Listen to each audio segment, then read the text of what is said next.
존경하는 국민 여러분, 정세균 국회의장님과 선배 동료 의원 여러분, 이낙연 국무총리를 비롯한 국무위원 여러분, 정의당 대표 이정미입니다. 다시는 아무것도 이전에 그랬던 것처럼 되지 않을 것이다. 독일의 위대한 정치인 빌리 브란트 수상이 자신의 마지막 자서전에 썼던 말입니다.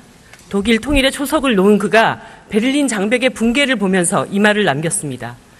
촛불을 경험한 지금의 대한민국이 그렇습니다. 대한민국은 87년 민주화 이후 30년 만에 시스템 체인지가 진행 중입니다. 이 거대한 변화의 주역은 이번에도 시민들입니다. 시민들은 정권이 몰락하고 대통령이 구속되는 과정을 실시간으로 지켜봐야 했습니다. 그러면서 느꼈습니다. 우리는 왜 박근혜 대통령을 뽑았는가? 우리는 왜 대한민국이 이렇게 무너져 내릴 때까지 놔뒀는가? 시민들은 촛불 전국에서 집단적인 학습을 통해 가치관의 대규모 이동을 이루고 있습니다. 이 거대한 변화는 그 크기와 방향, 성격을 단정짓기 어렵습니다. 거대한 변화는 모두가 다 아름다울 수 없습니다. 모두가 다 질서정연할 수도 없습니다. 하지만 이 모든 과정을 겪고 나면 대한민국은 지금과는 전혀 다른 2017년 체제를 단단하게 만들 것입니다. 앞으로의 3년이 향후 30년을 좌우한다는 점에서 지금은 과거와 비교할 수 없는 중대한 변곡점을 지나고 있는 것입니다. 이러한 변화는 매우 구체적입니다. 시민들은 이제 엄청난 정보량의 유통을 통해 사회를 바라봅니다. 기존의 언론 매체를 대체하는 정치 정보망이 폭발적으로 생겨나면서 시민들 스스로 우리 사회 문제의 구조적, 제도적, 역사적 원인을 찾아 교환하고 있습니다. 정치 행동과 정치 표현의 담장도 낮아졌습니다. 기득권 정치가 정치 불신을 조장할 때 시민들은 정치 활용론을 말하고 있습니다. 과거를 지배해왔던 단단한 담론도 흔들리기 시작했습니다. 시민들은 세계 인류 기업 삼성을 자랑스러워할지 몰라도 범법자 이재용의 구속과 유죄 판결을 바라며 공정거래위원회의 활약을 응원합니다. 또한 노동자들의 총파업을 모두가 동의하지는 않더라도 파업에 참여했던 비정규직을 폄훼하는 정치인에 대해서는 분노합니다. 북한의 미사일 도발에 분노하면서도 한반도 평화와 대화 우선의 주장을 거부하지 않습니다. 과거의 문법, 진보와 보수라는 이분법적 시간만으로는 절대 읽어내기 어려운 흐름입니다. 촛불혁명은 대통령이 탄핵된 3월 10일 또는 정권교체가 이루어진 5월 9일 일단락되었다고 보는 것은 저널리즘적 시각일 뿐입니다. 촛불혁명은 아직도 식지 않은 마그마이며 현재 진행 중입니다. 그런데 저는 이 한가운데서 매일매일 느낍니다. 낡은 것은 여전히 죽지 않고 새 것은 아직 오지 않고 있다. 이탈리아 정치가 안토니아 그람시가 위기라고 불렀던 바로 그 상황입니다. 그 위기의 진앙지는 다름 아닌 바로 이곳 국회입니다. 시민들이 시작한 거대한 변화가 정치 앞에서 멈춰버렸습니다. 정치는 과연 변화를 인지하고 있을까요? 이제 시민들은 반대만 하는 야당의 자격이 있다고 생각하지 않습니다. 정권에 열심히 반대하고 세력을 모아 집권한다는 것이 헛된 꿈이 되었다는 사실을 야당만 모릅니다. 원칙 없는 보이콧에 시민들은 자유한국당 패싱으로 응답할 뿐입니다. 지지율 50%면 다음 선거에서 석권할 수 있다는 집권 여당의 환상도 마찬가지입니다. 우리가 국회의 담장 안에 거대한 기득권의 요새를 차리고 정권이 바뀐 것만 알지 세상이 바뀐 줄 모르고 있습니다. 결국 시민들이 마지막으로 겨냥하는 것은 정치가 될 것입니다. 촛불혁명의 최대 리스크인 한국 정치를 개혁합시다. 1700만 촛불의 희생과 헌신을 수포로 돌릴 수 없습니다. 민의를 거스르는 정당 질서를 완전히 쇄신해야 합니다.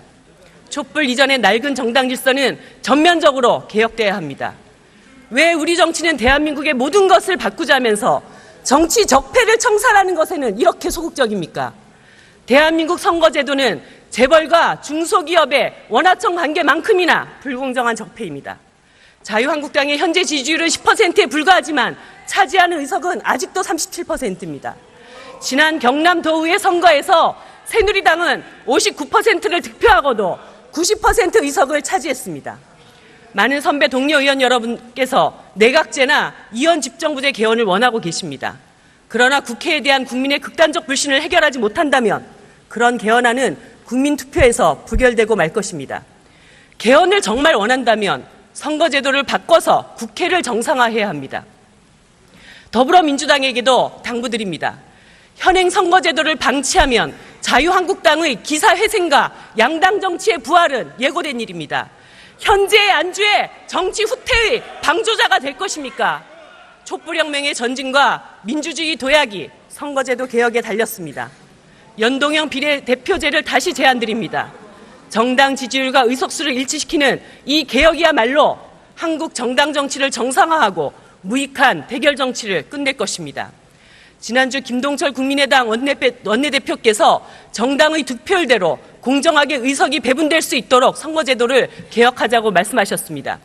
전적으로 동감합니다. 정의당은 국민의당을 포함하여 다른 정당들과 함께 공직선거법 개정안을 공동으로 제출할 수 있게 되기를 바랍니다. 선거제도 개혁은 정의당만이 아니라 20대 국회 전체의 역사적 사명입니다. 여야가 머리를 맞대고 이 사명을 반드시 수행해야 합니다. 필요하다면 타협을 통해 권력구조와 선거제도를 일괄 타결해야 합니다. 그렇게 해서 정치개혁에 대한 촛불의 염원에 응답합시다. 존경하는 국민 여러분, 정의당은 촛불이 박근혜 대통령의 파면과 정권교체만을 요구하지 않았다는 것을 잘 알고 있습니다. 촛불은 우리 삶의 변화를 요구했습니다. 재벌 독점과 성장 만능의 불평등한 경제, 개인에게 모든 책임을 전가하고 국민을 보호하지 않는 저복지 불안사회, 대한민국 구체제를 근본적으로 바꿔야 합니다. 정의당은 변화의 방향을 가장 정확히 읽고 변화의 민심을 대변하는 길잡이가 될 것입니다. 대한민국 대개혁이라는 정방향으로 정치를 주도해 나갈 것입니다. 정의당은 구체제 청산, 그 이상의 꿈과 포부를 가지고 있습니다. 정의당은 평등과 공정의 2017년 체제를 선도적으로 제시하고 실천하겠습니다. 2017년 체제는 노동이 당당한 나라이며 정의로운 복지국가입니다. 노동이 당당한 나라 대한민국은 노동주도 성장이라는 새로운 엔진을 달 것이며 사회 연대로 노동조합 조직률 30%를 달성할 것입니다.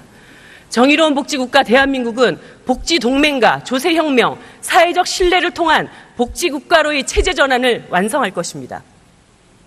제가 한국 경제에서 이해하지 못하는 말이 있습니다. 다름 아닌 경제인입니다. 생산자이자 소비자인 노동자가 없다면 경제는 굴러갈 수 없습니다. 그런데 대한민국에서 경제인은 사용자와 기업가만을 지칭합니다.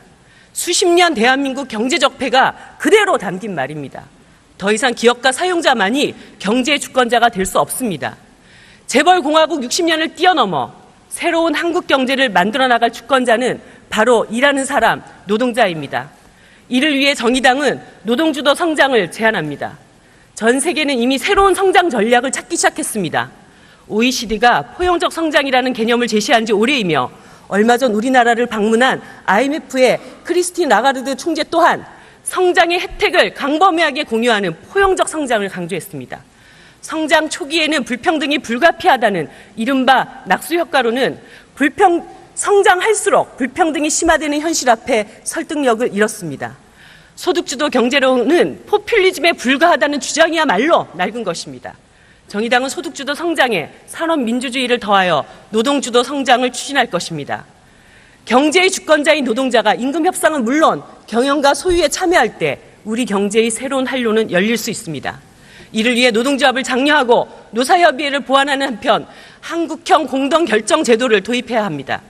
원화청 이익공유제와 무상우리사주제 등 성과와 지분을 공유하는 시스템이 필요합니다. 기존의 소득주도 성장론을 한 단계 업그레이드한 노동주도 성장은 우리 경제의 땀의 숨결을 불어넣고 활력을 가져올 것입니다. 6월 항쟁 30주년을 맞는 올해는 789 노동자 대투쟁 30주년이기도 합니다. 하지만 대부분의 비정규직은 노동조합에 참여할 권리조차 박탈당하고 그나마 노동조합 활동을 하려고 해도 업무방해와 손해배상으로 폐가망신을 각오해야 합니다. 문재인 대통령께서는 이미 노조결성을 막는 부당노동 행위를 강력한 의지로 처벌하겠다고 말씀한 바 있습니다. 이제 대통령께서 국민들에게 노동조합에 가입해달라고 말씀해 주시기 바랍니다. 저도 적절한 노동조합에 가입하겠습니다. 노동 3권의 행사를 제한하고 부당한 제도들을 일소하고 노동조합의 설립과 활동을 지원해야 합니다. 이미 협동조합의 설립을 지원하기 위한 법률과 조례가 있습니다. 지원하지 못할 이유가 없습니다. 지방자치단체에 노동조합 지원센터를 만들고 특히 비정규직을 포함한 취약한 노동자들의 노동조합 설립을 도와야 합니다.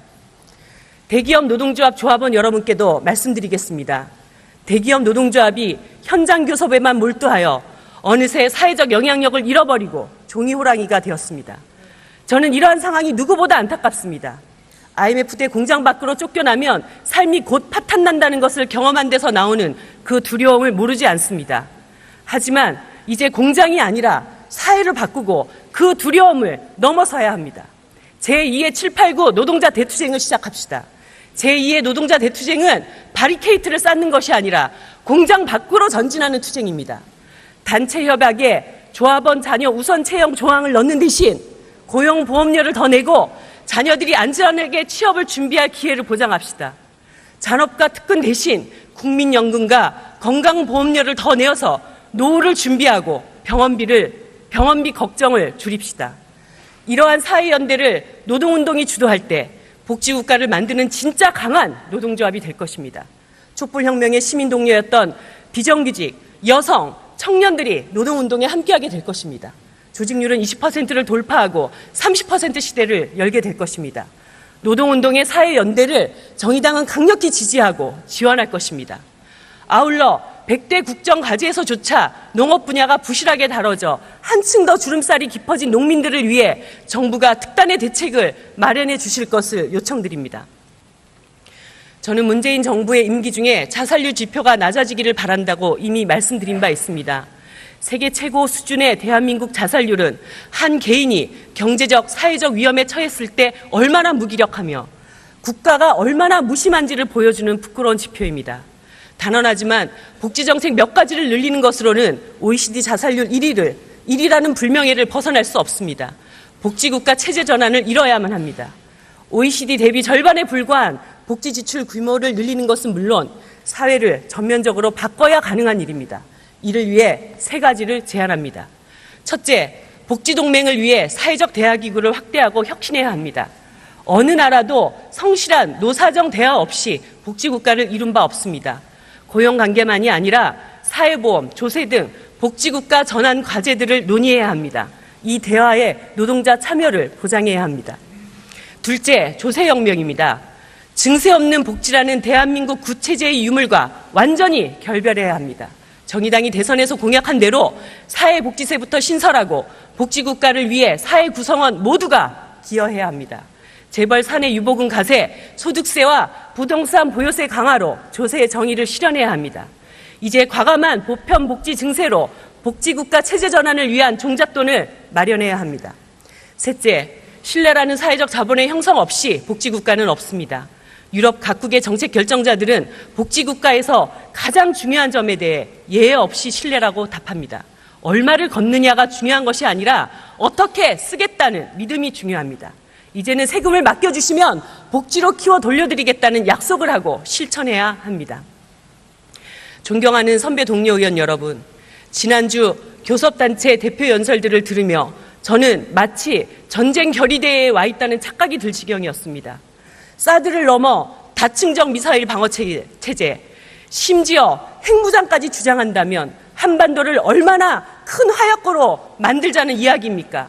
김대중 전 대통령님의 평화와 통일 유지를 말하며 대화 일변도의 대북 정책은 공허한 메아리가 됐다고 비판하는 것은 이중적 태도가 아닙니까? 정의당은 북한의 핵 개발과 미사일 도발을 단호히 규탄합니다.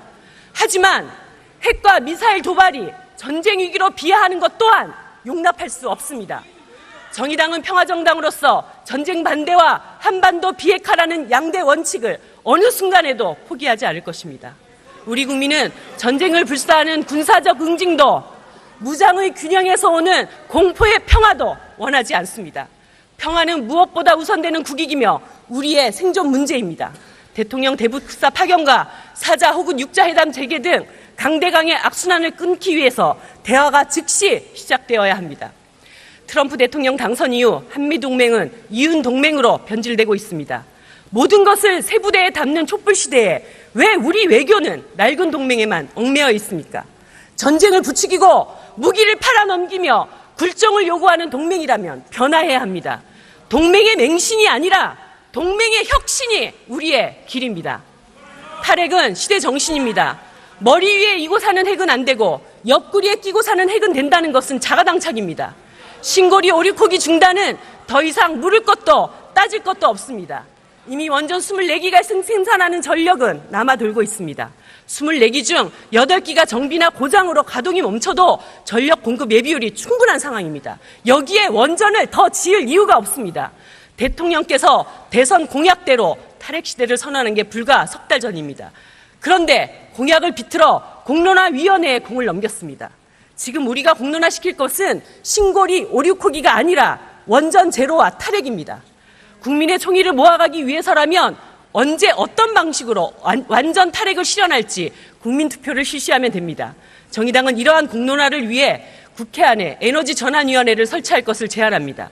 더 큰 문제는 자유한국당과 바른정당이 원전 마피아의 이해관계만 대변하며 여론을 호도하고 있을 때 집권 여당이 침묵을 계속하고 있다는 것입니다. 더불어민주당은 비겁한 침묵을 중단해야 합니다. 대선 공약대로 원전 건설 중단을 선포하고 실천하여 여당의 책임을 다해야 합니다. 존경하는 국민 여러분, 지금 우리 국회는 내년 6.13 지방선거를 앞두고 국민투표에 붙일 개헌안을 마련하고 있습니다. 제7공화국은 이번 촛불혁명으로 사실상 시작되었습니다. 이번 개헌 논의는 그것을 헌법으로 승인하는 과정이 될 것입니다. 무엇보다 국민의 삶을 바꾸는 개헌이 돼야 합니다. 제7공화국은 대한민국을 병들게 한 구체제와 완전히 결별하고 그것을 대체할 가치와 원칙을 세워야 합니다. 개정헌법은 강력한 노동헌법이어야 합니다. 헌법에 노동 존중 조항을 새로 넣고 노동 3권 보장을 훨씬 강화해야 합니다. 개정헌법은 젠더 평등 시대를 여는 길잡이가 돼야 합니다. 개정헌법이 효력을 발휘하면 당장 이 자리에 여성 의원 비율부터 달라지게 될 것입니다. 여성도 성소수자도 누구나 존중받을 수 있도록 성별과 성적 지향에 대한 차별금지를 새 헌법에 분명하게 못 박아야 합니다. 새 헌법은 생명헌법이자 녹색헌법이어야 합니다. 동물을 포함해 이 세상 모든 생명의 존귀함을 강조하는 개헌을 이뤄야 합니다. 새 헌법은 또한 강력한 지방 분권과 선거의 비례성 원칙을 천명한 것이어야 합니다. 이를 통해 한국 정치는 완전한 민주주의에 한 발 더 다가설 수 있을 것입니다. 정의당은 제7공화국의 미래를 국회와 일부 헌법학자들에게 맡겨두지 않을 것입니다. 개헌의 4대 원칙 실현을 위해 국민과 가장 밀착된 현장에서 끝까지 함께하겠습니다. 97년 대선부터 시작된 진보정치는 어느새 성년이 되었습니다. 이제 진보정치도 촛불혁명과 함께 커다란 변화 앞에 서 있습니다. 이정미라는 대표의 출연은 진보정당에 단지 젊고 새로운 대표가 출연한 것만 의미하지 않습니다. 이정미 체제의 정의당은 진보정치의 선명성은 유지하되 누구보다 뜨겁게 기존 한국 정치에서 배제된 얼굴 없는 시민들을 껴안을 것입니다. 2017년 정의당의 이념은 비정규직이자 청년이고 농민이며 여성이고 성소수자들입니다. 그리고 다음 21대 국회에는 얼굴 없는 민주주의를 꽃피워 한국 정치 변화를 가져오도록 제 사명을 다할 것입니다. 존경하는 국민 여러분, 정세균 국회의장님과 선배 동료 의원 여러분, 이낙연 국무총리를 비롯한 국무위원 여러분, 베를린 장벽의 붕괴를 보며 브란트 수상이 다짐했던 것처럼 촛불혁명을 보며 저와 정의당 또한 다짐합니다. 대한민국 역시 이전에 그랬던 것처럼 되지 않을 것입니다.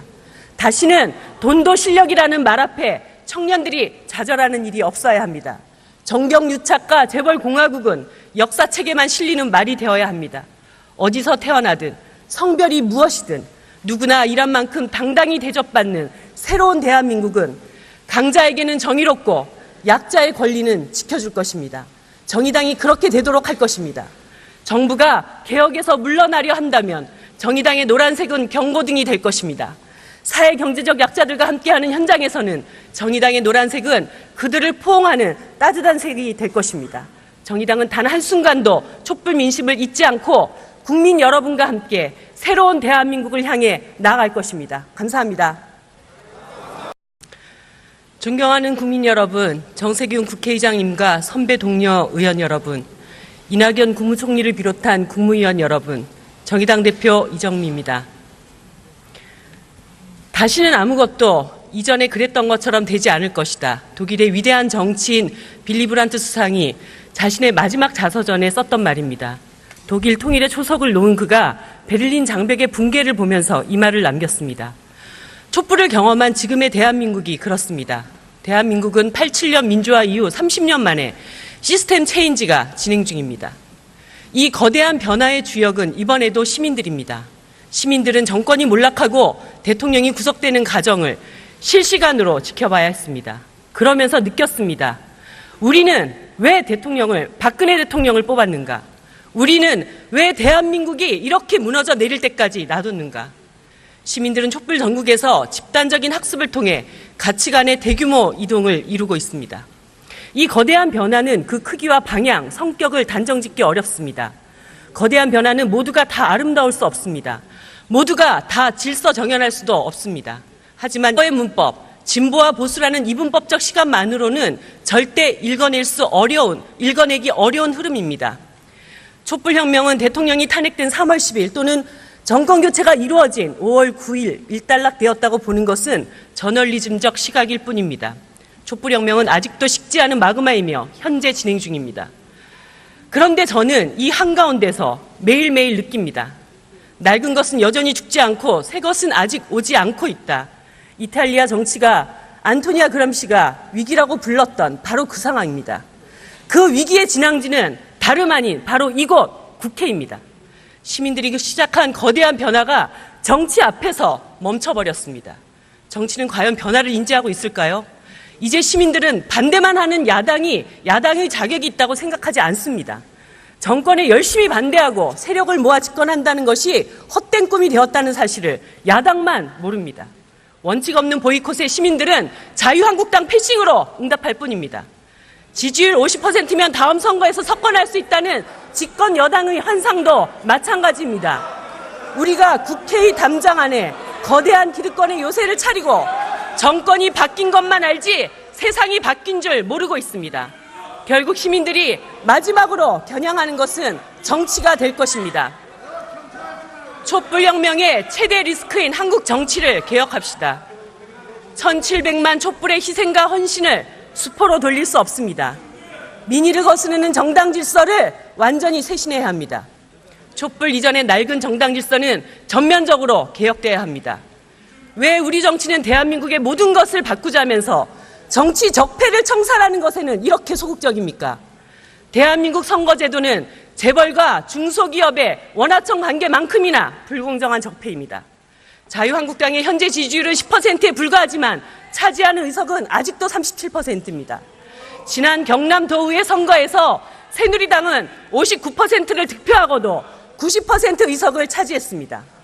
많은 선배 동료 의원 여러분께서 내각제나 이원 집정부제 개헌을 원하고 계십니다. 그러나 국회에 대한 국민의 극단적 불신을 해결하지 못한다면 그런 개헌안은 국민투표에서 부결되고 말 것입니다. 개헌을 정말 원한다면 선거제도를 바꿔서 국회를 정상화해야 합니다. 더불어민주당에게도 당부드립니다. 현행 선거제도를 방치하면 자유한국당의 기사회생과 양당 정치의 부활은 예고된 일입니다. 현재의 안주에 정치 후퇴의 방조자가 될 것입니까? 촛불혁명의 전진과 민주주의 도약이 선거제도 개혁에 달렸습니다.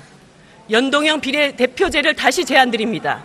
정당 지지율과 의석수를 일치시키는 이 개혁이야말로 한국 정당 정치를 정상화하고 무익한 대결 정치를 끝낼 것입니다. 지난주 김동철 국민의당 원내대표께서 정당의 득표율대로 공정하게 의석이 배분될 수 있도록 선거제도를 개혁하자고 말씀하셨습니다. 전적으로 동감합니다. 정의당은 국민의당을 포함하여 다른 정당들과 함께 공직선거법 개정안을 공동으로 제출할 수 있게 되기를 바랍니다. 선거제도 개혁은 정의당만이 아니라 20대 국회 전체의 역사적 사명입니다. 여야가 머리를 맞대고 이 사명을 반드시 수행해야 합니다. 필요하다면 타협을 통해 권력구조와 선거제도를 일괄 타결해야 합니다. 그렇게 해서 정치 개혁에 대한 촛불의 염원에 응답합시다. 이 모든 과정을 겪고 나면 대한민국은 지금과는 전혀 다른 2017년 체제를 단단하게 만들 것입니다. 앞으로의 3년이 향후 30년을 좌우한다는 점에서 지금은 과거와 비교할 수 없는 중대한 변곡점을 지나고 있는 것입니다. 이러한 변화는 매우 구체적입니다. 시민들은 이제 엄청난 정보량의 유통을 통해 사회를 바라봅니다. 기존의 언론 매체를 대체하는 정치 정보망이 폭발적으로 생겨나면서 시민들 스스로 우리 사회 문제의 구조적, 제도적, 역사적 원인을 찾아 교환하고 있습니다. 정치 행동과 정치 표현의 담장도 낮아졌습니다. 기득권 정치가 정치 불신을 조장할 때 시민들은 정치 활용론을 말하고 있습니다. 과거를 지배해왔던 단단한 담론도 흔들리기 시작했습니다. 시민들은 세계 인류 기업 삼성을 자랑스러워할지 몰라도 범법자 이재용의 구속과 유죄 판결을 바라며 공정거래위원회의 활약을 응원합니다. 또한 노동자들의 총파업을 모두가 동의하지는 않더라도 파업에 참여했던 비정규직을 폄훼하는 정치인에 대해서는 분노합니다. 북한의 미사일 도발에 분노하면서도 한반도 평화와 대화 우선의 주장을 거부하지 않습니다.